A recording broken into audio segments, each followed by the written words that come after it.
This is Anne DeGheest. It's April the 16th, and this is my clinical insights video. A lot to talk about this week. If you haven't seen my first video, there's a lot of lessons to be learned of what's happening in the rest of the world.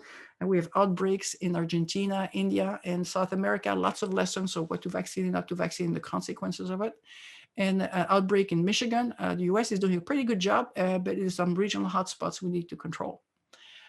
So we're going to discuss in this video some good news and some bad news. There's some interesting data saying young men have a 10% reinfection risk. So we'll talk about that. We'll talk about the blood clots of J&J and AstraZeneca, some new data on outdoor infection rate, and the famous vaccine breakthrough, which means what's your chance of getting infected after you've been fully vaccinated, and a lot of data on long COVID that just came out.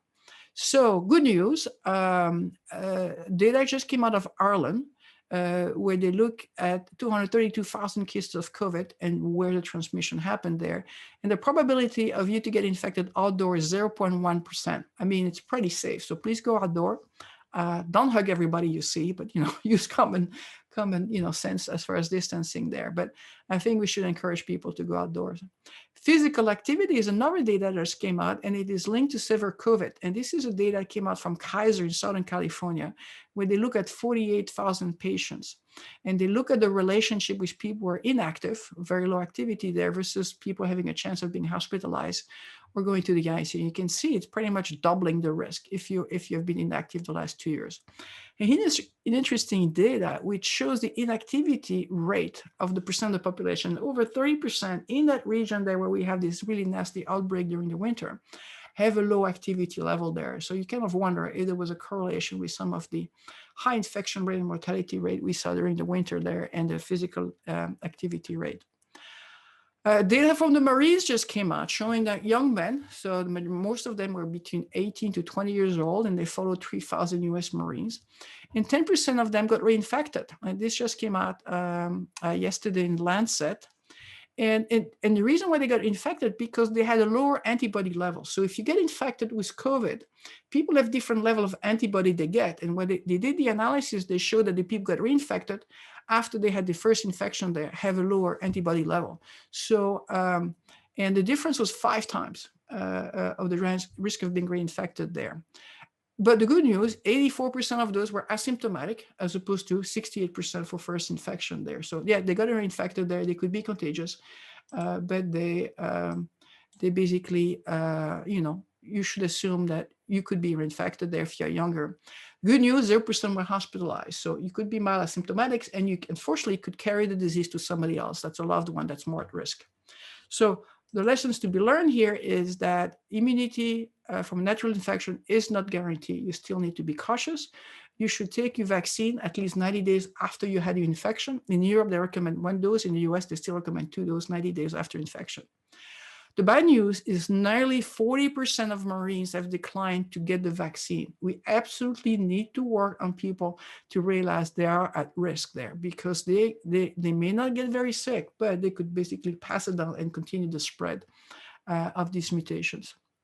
Another data that came out from friends of mine is an analysis on the 28 million people in the Medicare system there, and they look at the 3 million people who end up with a probable COVID and the 677,000 who were with a confirmed COVID. And what they show is people who are in long-term care had an extra 35% mortality because of COVID. So if you had a COVID infection rate, if you were in a long-term care, you had this 35% chance. This is the interesting part. People who were living in the community, i.e. at home, had a 6% lower mortality rate. That's probably because we were not going out there, we're not getting car crashes, so we're being much more cautious. So that was kind of interesting data sets that people are starting to mine the Medicare database for lessons to be learned.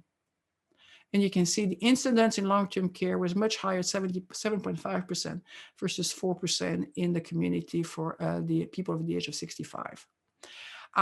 Some fun information there, more data coming out this time from University of Pennsylvania showing that a dog is very effective in testing you. It's as good as the PCR.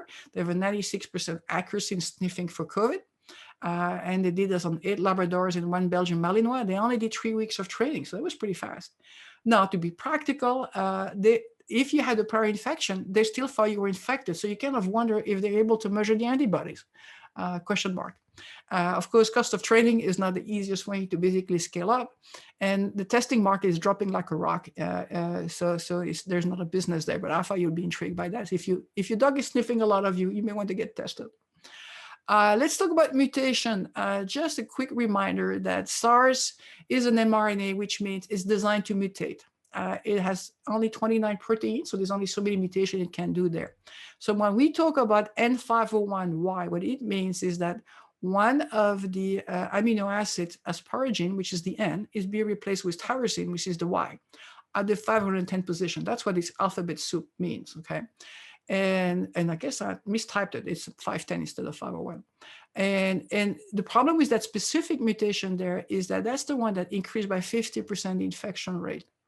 And so therefore, you have a higher load. That means you're more contagious, and you stay contagious much longer, 20 days instead of 10 days. It is unfortunately part of the UK, which is why it's driving this domination of the world right now, and the one in South Africa and Brazil. So these are the big three mutations. They all have that mutation there. And then there is what's called EEK, which is E484K, which is the glutamate versus the lysine at the 484 position there. And that's the one that's the most dangerous one. That's the one that evades the antibodies or the vaccine antibodies. And that's the one that's in the South African and the Brazilian ones. As AstraZeneca, for example, is totally ineffective against that mutation. Sinovac, which is, if you remember, the one that is being used in Chile that we talked about earlier in the first video, failed to neutralize the P1 variant in a small study in Brazil. It just came out today that it was as low as 50% overall effectiveness in Brazil. And we also know that the monoclonal antibody and the serum therapy are not working. So that's taking away some of our key drugs to treat people there. And the bad news is dropped by 50% the effectiveness of the mRNA, the Pfizer and the Moderna there. So you should all expect booster shot in the next 6 to 12 months. This is the most worrisome one. Unfortunately, the US is only sequencing less than 1% of the cases, and the Biden administration is making a big effort in place to basically, with the NIH, to increase the number of sampling we're doing so that we know what's going on. There's an additional 2 mutations that are unique to the US, the California, B147, B149, and they have a 20% more infection rate. The bad news is that they're doing also antibody escape, and that's the one we don't want to see.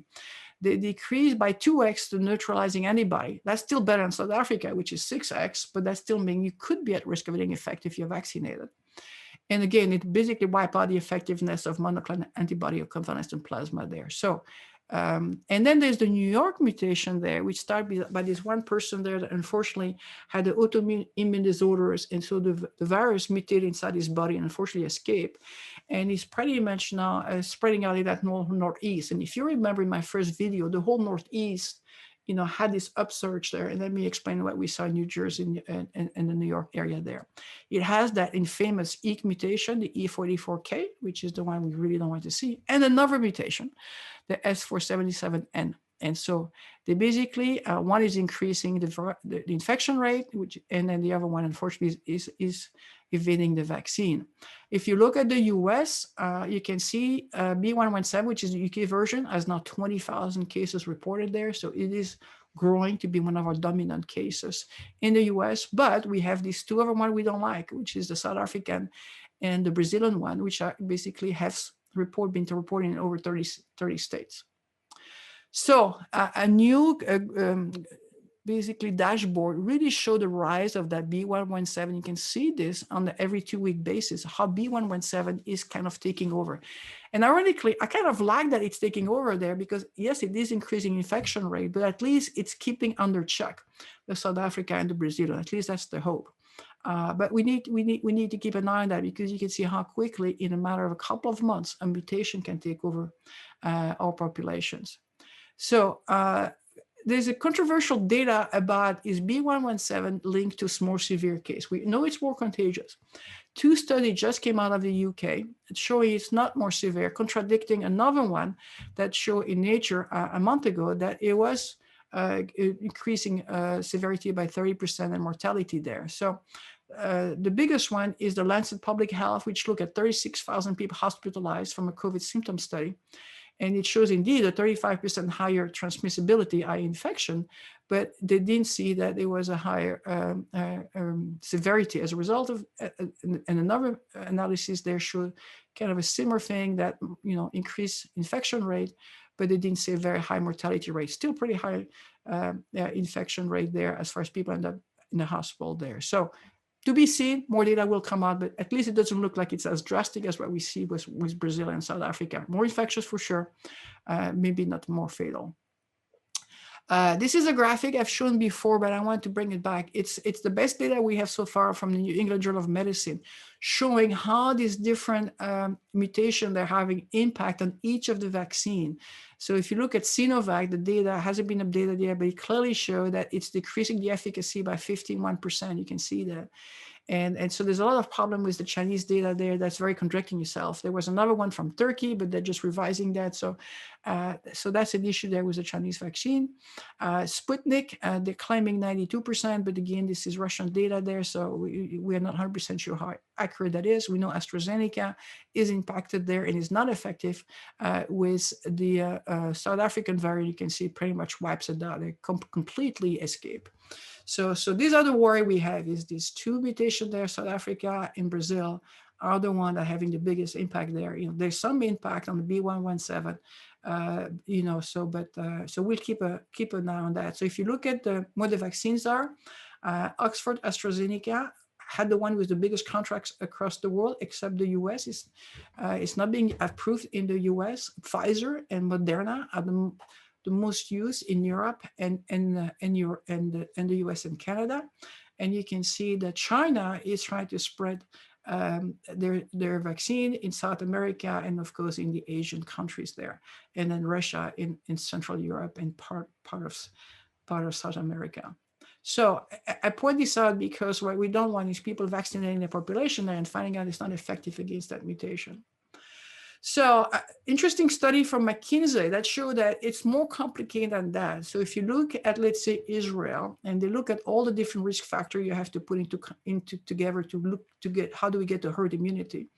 So basically 60% of the population has at least been vaccinated, but they have and they were really very effective in the supply chain. So these are all very high positive number. They still have to populate, the very high percent of the population there, that's a young population there, so they still need to vaccinate that younger population. Remember, a lot of the vaccines are not approved for less than 18 years old. And then you have a natural immunity there from the infection rate they had in the past. So they're probably the highest rank there. But then you can look at other countries. Let's see if I can pick, let's say, the USA. And, we have a bit of a lower population vaccinated there.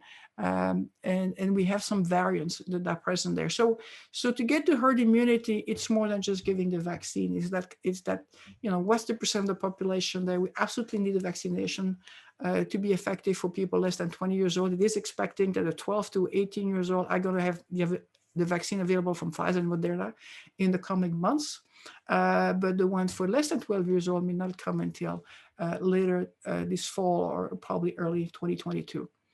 So I just want to, I'm not going to spend too much time on that. It's a complicated graphic there, but here's the problem. We have to find a way to help Africa and Australia and other part in the southern hemisphere there where we could have the virus mutating this summer, which is their winter. On a worldwide basis, you can see how the US is 23%. It's fully vaccinated. Israel is fantastic at 57%. We talk about Chile, who did a great job at 26%, but I think they may have a problem with Sinovac not being protective against the variants. And then this is the problem we discussed in the first video. Europe is way too low, and that is driving some of the upsurge we talked in the first video. So US, Moderna, and Pfizer, and we're going to talk about J&J. The J&J is a very small proportion. It's only 7 million doses out of 200 million doses. So it's not going to really affect our ability to vaccinate. So let's talk about a couple of interesting points. If you were expecting to get a mammogram, please wait.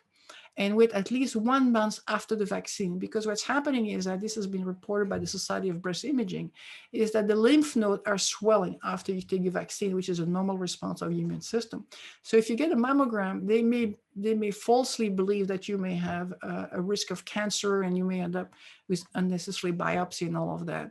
And so pretty much what's recommended is don't take any mammogram between the shots and wait at least 1 month after the second shot. Good news, vaccine breakthrough cases, which is the cases that you could get infected after you've had your 2 doses and you're fully vaccinated. 2 data came out. Washington State shows 0.01%.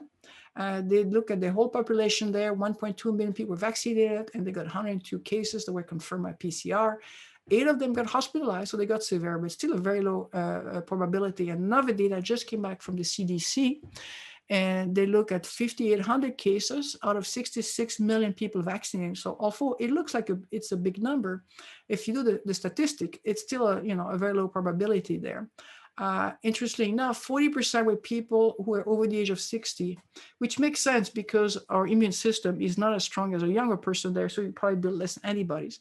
More female, and 29% were asymptomatics there. And so, it's, remember, you're not 100%, so please still wear a mask and practice social distancing and wash your hands, in environment like indoors and other area there. But it is a very low risk. Let's talk about the big elephant, which is the rare blood clots. And it first hit AstraZeneca. So the EMA, which is the equivalent of the FDA for Europe, basically made a decision on April the 7th that blood clotting should be listed as very rare. They had 86 cases in Europe out of 25 million vaccination. So it's roughly 1 per 100,000 that they reported there. Had a higher risk, a woman under 60 within 2 weeks of the vaccination. Now, as a result of that, every country of Europe decided to do their own rules, and it's a bit of a mess. So UK is limiting vaccination for people over the age of 30. And they reported 1 case per 250,000, so it's even a lower incidence. Canada decided to basically get people over the age of 55, Philippines and South Korea over 60, France over 55. It's a little bit confusing to say the least. France issued the fact that if you got the AstraZeneca first dose, and now that it's and you were in that population there that no longer can get it, you should use an mRNA. And I think that's some of the recommendation people are saying there is that that you can now start mixing, matching some of these different vaccines. Now let's talk about J&J. So it is a very, very, very rare event. It's roughly 1 per million cases. Now, as you probably know in the news, the FDA has, under an abundance of caution, as they call it, put on hold the J&J vaccination in the US. They had 6 cases, unfortunately 1 mortality, where they developed blood clots. I'm going to explain a little bit what's going on here. Is that both vaccine use the same viral vector technology. It's called the AD26, which is a common cold virus. And it seems it is that carrier, that common cold virus. So it's not the vaccine itself, but the carrier that goes inside your body that somehow trigger a very rare immune responses. And unfortunately, it's a very unusual situation there where you both basically create a clot and you can have hemorrhagic bleeding. Usually it's one or the other, it's not both combined. And what's happening is that somehow the adenovirus, that common cold viruses that's a carrier of the vaccine, prompt immune responses there where that creates low platelet counts that forms into blood clots. And so the reason why I think they basically made a lot of news, because normally when you get a blood clots, physician will give you heparin to basically help dissolve that clots. It turns out if you give a heparin to these patients there, you could really hurt them because it could create a hemorrhagic stroke. So it's a very unusual situation there where we have to change the clinical response for people developing these blood clots. And just a reassurance for women, there's no relationship with oral birth control. I mean, this thing will not trigger a problem with people taking birth control. So if you're a woman on the J&J or AstraZeneca, you should not worry if you're taking birth control. And so let's take a look what that means. If you look at the brain, basically arterial blood comes up through your neck, it goes for your brain, and then it basically comes out for what they call the dural venous sinuses. And they basically come out and they collect the blood. And the problem that's happening is that you develop a blood clot in one of the sinus. And because it's blocked, there's no way for the blood to come out. So the pressure goes up inside the brain. And that's what's extremely dangerous. And so the symptoms you need to look for, this is the blood clots. It's being done with the platelets, which is unusual there. And then therefore block the blood flow. Is that if you look at anything like a headache, You have abnormal or double visions. If you have any weaknesses to one part of your body there, which is a typical symptom of a stroke, or if you're having a seizure, you should basically get that person straight if they had any of this vaccine in the last couple of weeks, to the emergency room. It's typically diagnosed with an MRI, and you should only worry for a period of around 2 weeks. So it's not like you should worry for the rest of your life there. It's just a very short period of time where you're having that rare reaction.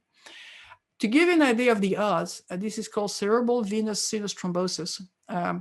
In the general population is 0.5 per 100,000 compared to the vaccine, which is significantly lower than that. So it's a very, very rare case. So probably the incidence of having that event is pretty high. People with pregnancy or people who are doing oral contraceptive pills may create this blood clot. So I want to reassure people again that this is a very, very low incidence. But I think the reason why they made it so rare is to make sure the clinicians don't use heparin because it's an unusual situation there.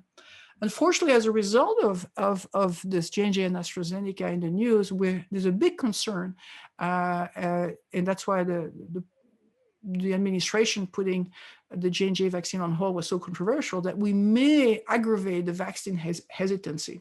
So right now, on March the 25th, there was a survey showing that you had around 40% people had at least one dose, a lot of people waiting for it, the enthusiasts, as I call it. And then you had around 22% that will probably be persuaded to be vaccinated. And then we have the non-believer, who, the anti-vaxxer. Unfortunately, we need to reach 90% of the adult population to get to herd immunity, because we still don't have vaccines available for the younger population, which is around 25% of the population there. So that is a concern. And as a result of that, there was this interesting analysis. This is the growth rate of the vaccination. And this is what people are projecting. We could get to herd immunity in July, but there's an expectation we may have a plateau coming up where people are getting really concerned of taking the vaccine. So we'll see in the next few months which one is right.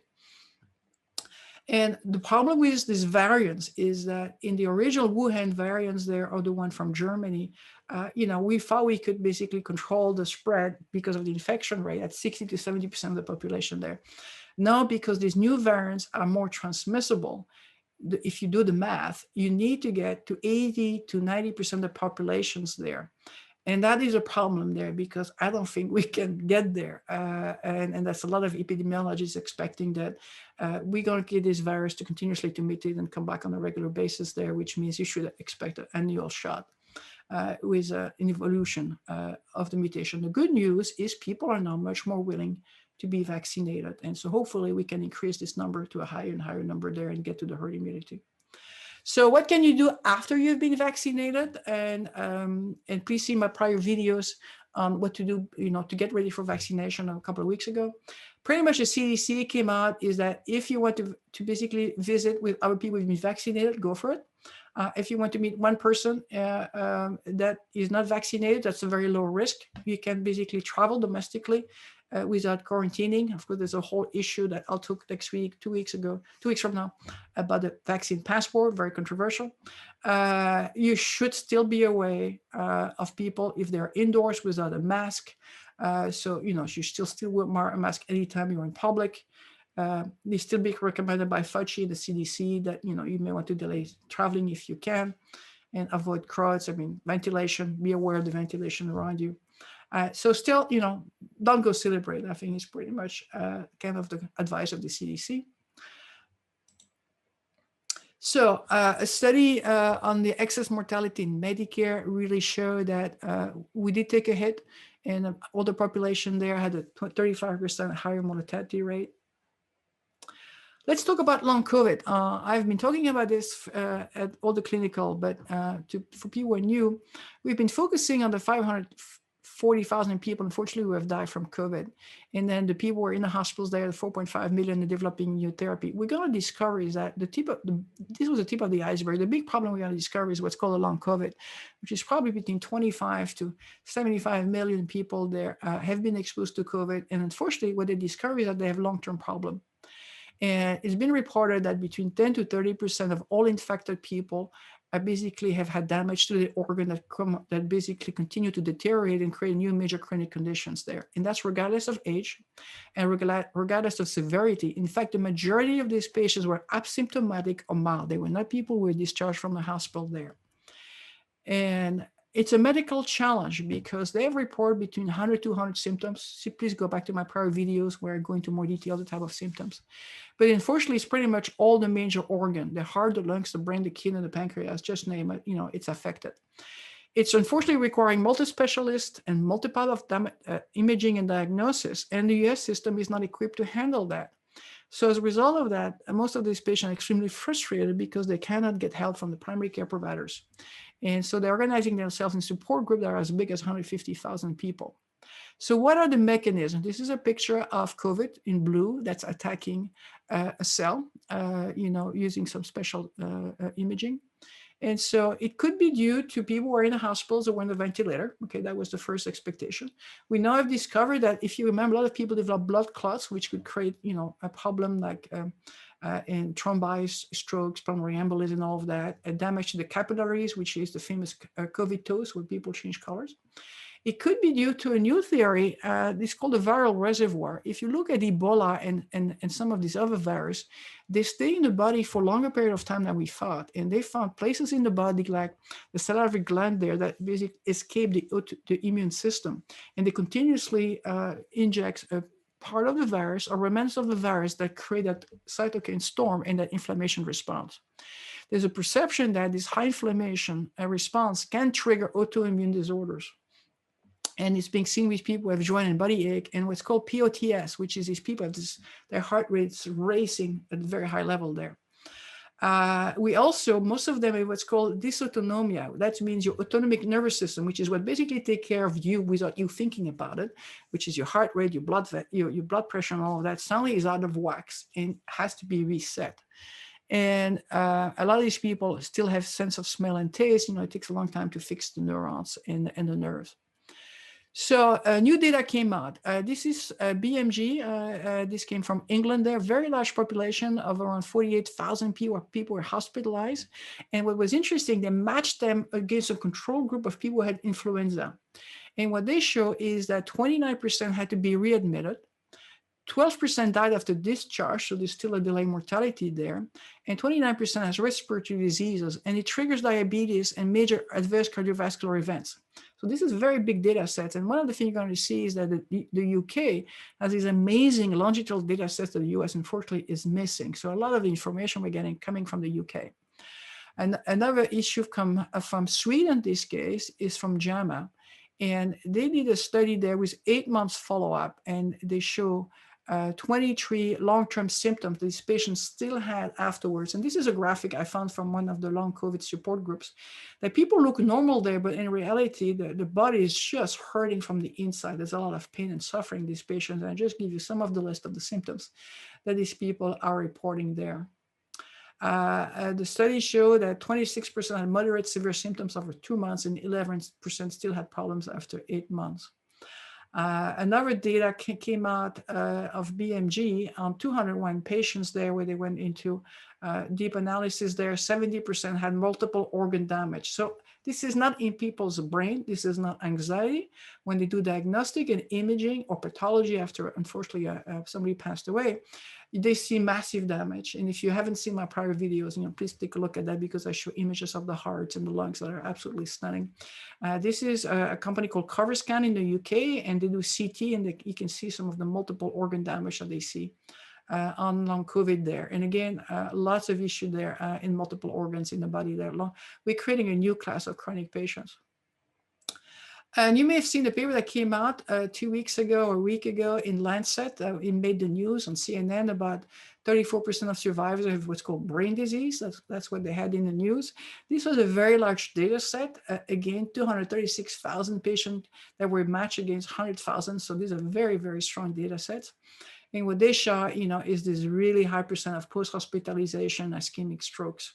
And you can see the hemorrhage here, which is the ischemic strokes of that population there, as opposed to the control group. This is another one where you can see onset of dementia, anxiety, muscle diseases, a lot of arthritis type of symptoms there. So please, please, please get vaccinated, because this is not about mortality. It's about you not being damaged, for the rest of your life. And the 10 to 30% chance is quite significant. So how do we get back to normal? There's a lot of signs we're opening up. Professional sports, as you know, are reopening at 35% capacity with baseball. Big conventions are starting to book again in Las Vegas. Disneyland is opening up at 15 to 35% capacity. Live music events are starting to get themselves organized. Ironically, travel is exploding and it's creating some issue there that nobody can find car rental. What happens is that the car rental industry got rid of all these old cars, did buy new ones. And since there's a chip problem right now, they cannot buy new cars because, as you may know, a lot of the car industry is in shutdown right now because they cannot get chips. So people are now starting to book the car rental, then the airline, then the hotels, as opposed to what we used to do in the past, which was kind of an afterthought that you do your car rental there. Indoor dining, as you know, is reopening up. But it is a new world. I mean, we're still in a hybrid world of most people are still working from home. A lot of the big companies are allowing people to work from home, in the next 12 to 24 months, probably there. And as a result of that, you see a lot of big cities there, they're rented down, like in New York and San Francisco, about 9 to 10%. And what's exploding is single home, where people not want space, to have a dedicated office. So, please stay positive, wear a mask, and get vaccinated. Encourage people. If I've done anything, these 2 videos is to really encourage people to get vaccinated. I'll see you probably in 2 weeks. And then after that, we may move to a monthly rate, assuming things continue to improve like it's doing in the US. So stay healthy.